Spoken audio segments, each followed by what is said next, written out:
My sister spent lavishly and mocked me as a loser while I worked 2 jobs to pay her tuition. So I set a trap and let karma crush her pink life.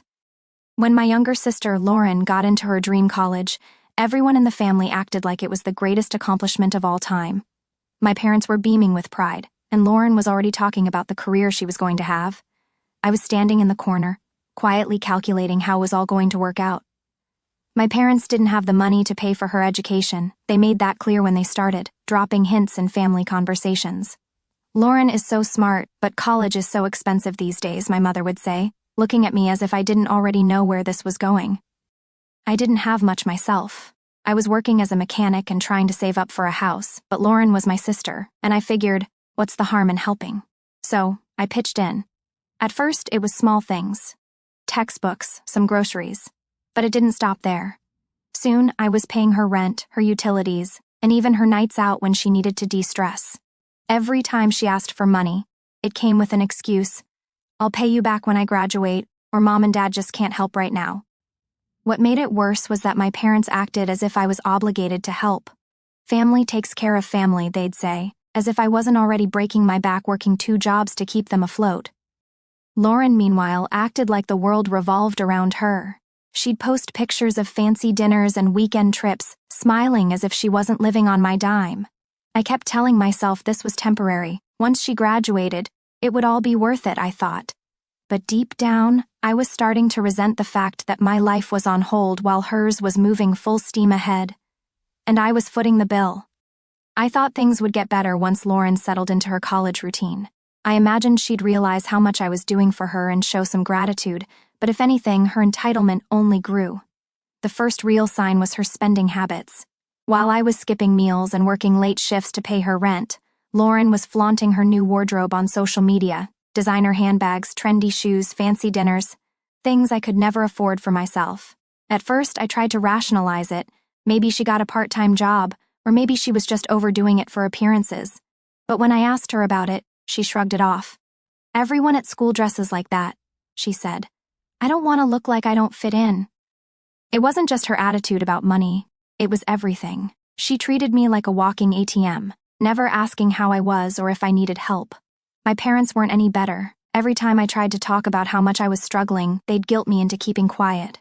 She's your sister, my mother would say. She's building a future. You should be proud to help her. But it wasn't just helping, it was sacrificing. My weekends were gone, my savings were gone, and that house I'd always dreamed of, forget it. Meanwhile, Lauren couldn't even be bothered to send a thank you note. The weight of my sister Lauren's entitlement pressed harder on me with each passing day. She would call, her voice dripping with complaints about her professors, her coursework, or the latest drama with her roommates. Not once did she pause to ask how I was holding up, juggling 2 grueling jobs just to keep her life comfortable. I was a mechanic by trade, my hands perpetually stained with grease, my body aching from long hours, yet I pushed forward, driven by the belief that family comes first. But that belief was fraying. The resentment I had tried so hard to suppress began to simmer, rising like steam from a kettle left too long on the stove. I was exhausted, not just physically but emotionally, tired of being treated as though my own dreams, my own life, were secondary to hers. The moment that shattered my fragile patience came during a phone call with Lauren. Her voice, light and breezy, floated through the line as she mentioned, almost as an afterthought, her plan to study abroad for a semester. She didn't ask if I could afford it or if I was willing to stretch myself even thinner. Instead, she spoke as if it were a foregone conclusion, as if my role in her life was to endlessly provide. I think it would be such an incredible experience, she said, her tone carefree, as if money grew on trees.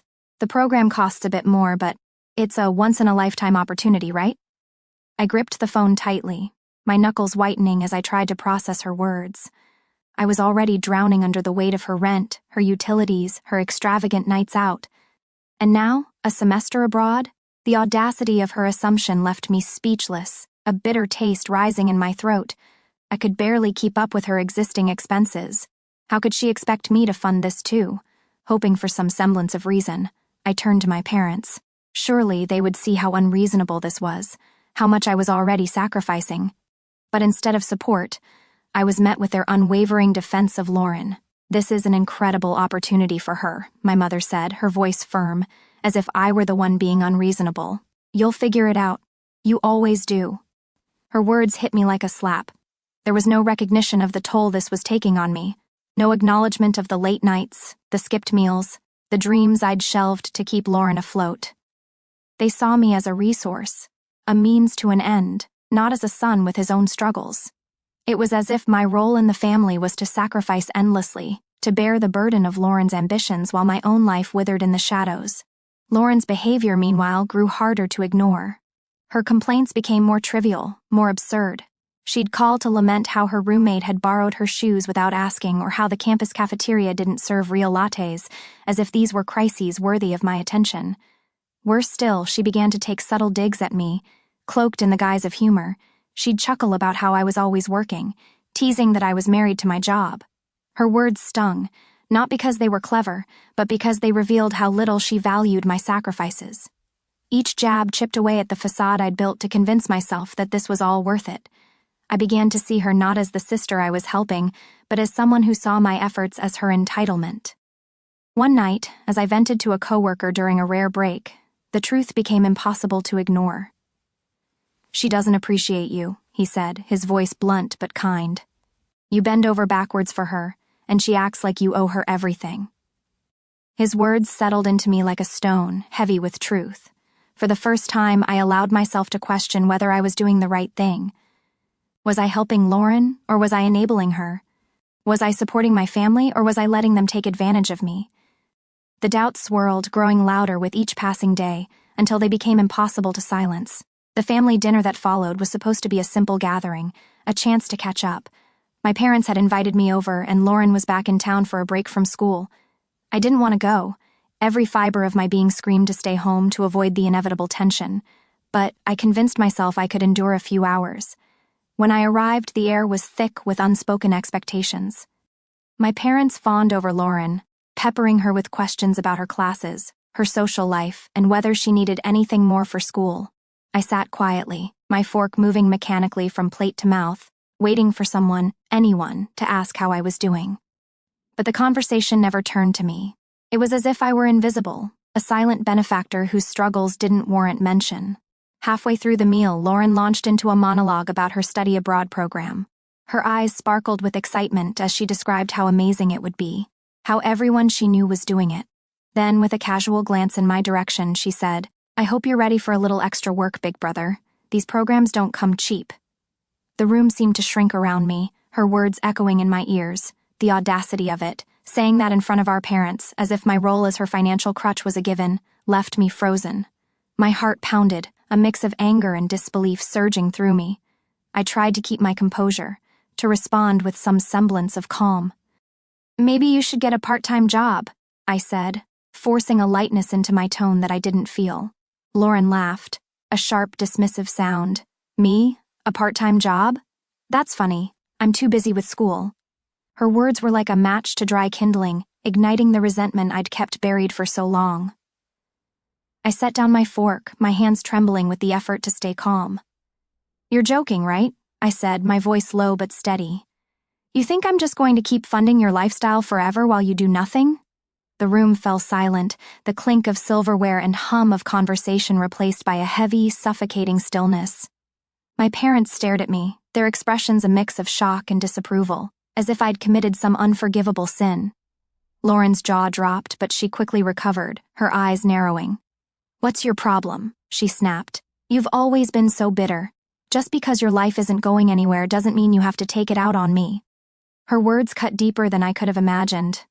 After all I'd done, working myself to the bone, sacrificing my own dreams, she saw me as a failure, a bitter nobody whose only purpose was to bankroll her ambitions.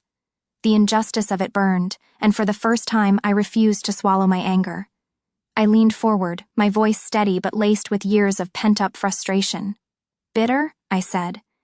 "You think I'm bitter because my life isn't going anywhere? Lauren, my life isn't going anywhere because I've been pouring every ounce of it into yours." The truth hung in the air, raw and unyielding, as I faced the family that had taken me for granted for far too long. That was it, the last straw. I put down my fork and stared at her.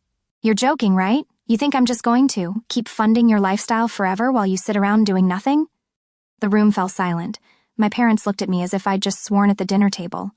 Lauren's jaw dropped, but she quickly recovered. "What's your problem?" she snapped. "You've always been so bitter. Just because your life isn't going anywhere doesn't mean you have to take it out on me." That hit me like a punch in the gut. After all I'd done for her, sacrificing my time, my money, my dreams, this was how she saw me, a failure? Her words hung in the air like a slap in the face. I could feel my blood boiling, but I wasn't going to let her have the last word. "Bitter?" I said, leaning forward. "You think I'm bitter because my life isn't going anywhere, Lauren? My life isn't going anywhere because I was too busy funding yours." My parents immediately jumped to her defense. "That's inappropriate," my mom said, her voice sharp. "You're her brother. It's your job to support her." "My job?" I repeated, letting out a bitter laugh. When did it become my job to work 2 jobs so she could live in luxury? When did it become my job to sacrifice my entire future so she can have hers handed to her on a silver platter? Lauren folded her arms and rolled her eyes. "Oh, there it is," she muttered. "The martyr routine. That was it. I was done." "You know what?" I said, standing up. "Go ahead and call me a failure, Lauren, but at least I worked for everything I have. What have you done?" "Nothing. You sit around spending my money while you pretend you're better than me." I turned to my parents. "And you two are no better. You've enabled her selfishness at every turn, and I'm done playing along. I'm not paying for anything anymore. Not her rent, not her tuition, nothing." The silence was deafening. Lauren's face went pale, and for the first time, she looked genuinely shocked. "You can't do this," she said, her voice shaking. "How am I supposed to live?" "Figure it out," I said, grabbing my jacket. "I've been doing it for years. Maybe it's time for you to learn." I left that dinner feeling a mixture of anger and relief. For the first time, I'd stood up for myself, but I knew the fallout was coming. Sure enough, it didn't take long. The next morning, my phone exploded with texts and calls. First, it was Lauren. She began with passive-aggressive messages. "Thanks for ruining dinner. Hope you feel good about leaving your own sister out to dry." When I didn't respond, the guilt trips began. "You're really going to leave me like this after all I've been through?" I ignored every message. If she wanted to play the victim, she could do it without me.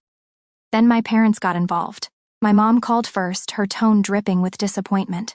"I don't know what's gotten into you," she said. "Lauren needs your help. She's your sister. She's been my financial responsibility for years," I shot back. "It's time for her to grow up and take care of herself." My father was no better. He called later that day and said, "You're being selfish. You're punishing her for no reason. What's she going to do now?" "Get a job," I said bluntly, "like the rest of us." The real kicker came later that week when I got a call from Lauren's landlord. Apparently, she'd told him that I was the one who paid her rent, and when the payment didn't go through, he came straight to me. "She's not my problem anymore," I told him. "You need to talk to her." That conversation must have been a wake-up call for Lauren because a few days later, she showed up at my apartment unannounced. She looked disheveled and panicked, a far cry from the confident, entitled person I was used to seeing. "You can't just cut me off," she said as soon as I opened the door. "Yes, I can," I replied, leaning against the doorframe. Lauren stood there shifting from foot to foot like a child caught in a lie. She wasn't used to hearing no from me or anyone else for that matter. "You don't understand," she began, her voice rising with desperation. "If you don't help me, I'm going to lose my apartment. I can't just move back home. Mom and Dad don't have room for me." "Not my problem," I said flatly. Her jaw dropped. "Not your problem?" "You're my brother, and for years I've been more than that," I replied, stepping forward. "I've been your safety net, your bank, your excuse to avoid growing up. I worked 2 jobs so you could live your dream, and the one time I asked for respect, you called me a failure. So no, Lauren, it's not my problem anymore." She blinked, as if she couldn't believe what she was hearing. "I didn't mean it like that," she stammered. "I was upset, and I just wasn't thinking." "You never think," I shot back. "You never think of anyone but yourself. You used me, you used Mom and Dad, and now you're panicking because you finally have to face the consequences." Then she started to cry. Big, dramatic sobs that might have worked on someone else, but I wasn't falling for it anymore. "You're not going to guilt me into changing my mind," I said. "You need to figure this out for yourself. Get a job, budget your money, do whatever it takes, but leave me out of it." She didn't like that answer. "You're being cruel," she snapped, wiping away her tears. "You're supposed to help family. That's what family does." "No," I said, my voice firm. "Family supports each other. They don't take advantage of each other and call it love. And until you figure that out, don't bother coming back here." I closed the door, cutting off the excuse she was about to make. For the first time, I felt in control of my life again. After closing the door on Lauren, I braced myself for the fallout. She wasn't the type to suffer in silence, and I knew she'd try to turn this into a sob story for our parents. Sure enough, they called me the next day, furious. Mom started with the usual guilt trip. "How could you do this to your sister?" she demanded. "She's struggling, and you left her when she needed you the most." I didn't hold back. "Struggling? She's been living off my paycheck for years while acting like she's the queen of the world. Maybe it's time she learned what struggling actually looks like." Dad chimed in next, accusing me of being heartless and ungrateful for all they'd done for me. This part made me laugh. "Ungrateful?" I said. "You're kidding, right? I've been funding Lauren's lifestyle while you two sat back and cheered her on like she was the next big thing. Meanwhile, I've been working my ass off just to keep her comfortable." The more I laid it out, the calmer they became. By the end of the call, they had nothing to say except that I was tearing the family apart. As for Lauren, her meltdown was spectacular. She plastered her social media with vague posts about how some people only care about themselves and being let down by those closest to you. She even had the audacity to start a GoFundMe page for her rent, claiming she'd been blindsided by an unexpected expense. Her friends commented with fake concern, asking if there was anything they could do to help, but the donations barely trickled in. Apparently, people weren't as eager to support her lifestyle as she'd hoped. Meanwhile, word of the drama spread through the family like wildfire. My aunt called to say she'd heard I was being unreasonable, but after I explained the situation, she quickly changed her tune. "She really expected you to keep paying her rent?" she asked in disbelief. "Welcome to my world," I replied. After my parents showed up at my door, I realized just how far this whole situation had gone. It wasn't just Lauren's entitlement anymore, it was the entire family enabling her, treating her problems as if they were mine to solve. They didn't stop at guilt. My mother began to spread the narrative that I had failed Lauren and the family. I heard from cousins and relatives I hadn't spoken to in years, suddenly chiming in with messages like, "It's not fair to let her struggle," or "Family comes first." But as the days passed, Lauren's facade of control began to crack. I heard from mutual friends that she had moved back in with my parents after being evicted. Of course, that wasn't enough for her. She made it clear that she expected to be coddled there, too. One friend told me she'd overheard Lauren complaining about the food at home.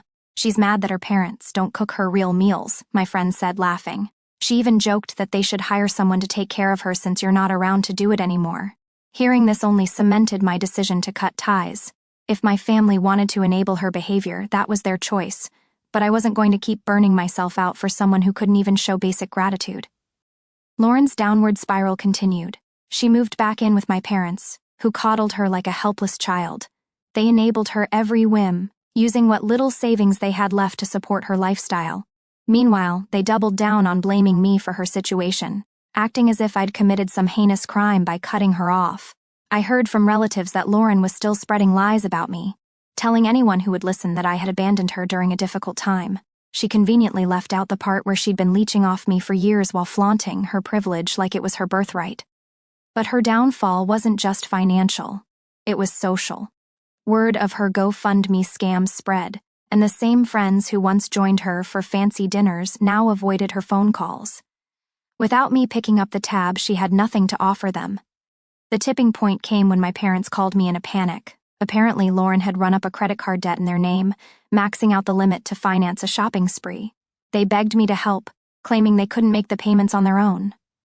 I couldn't help but laugh. After all their defending, enabling, and vilifying me, they had the audacity to come crawling back. "This is your mess to clean up," I told them firmly. "You chose to support her. You chose to ignore her behavior, and now you're dealing with the consequences." For once, they didn't argue. Maybe they finally realized that I wasn't going to swoop in and save her like I had so many times before.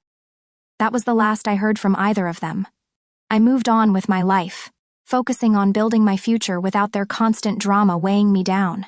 It took years to repair the damage they'd done, but I came out stronger for it. As for Lauren, the last I heard, she was still living with my parents, stuck in the same cycle of entitlement and excuses. Part of me felt sorry for them, stuck with her selfishness, but mostly I felt relieved. They had made their bed, and now they could lie in it.